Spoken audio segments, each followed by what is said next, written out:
Next, we'll demonstrate the fishbone stitch. It also has numbers below.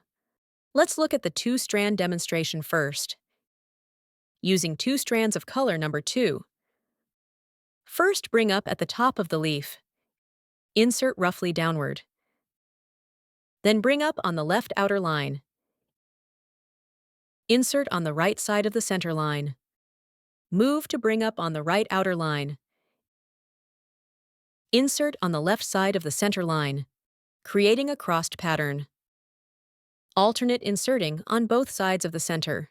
Extending outward, insert close to the previous stitch, leaving minimal gaps for a fuller appearance. Insert. Bring up at the bottom of the stem. Insert at the leaf tip. This fishbone stitch is now complete. Let's look at the finished result. The 6th strand follows the same process. Using 6 strands of color number 8 to reinforce the stitch, bring up above the leaf's center line. Make a small stitch downward. Then, bring up on the left outer line.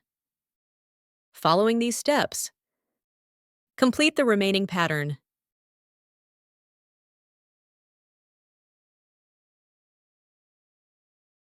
Insert.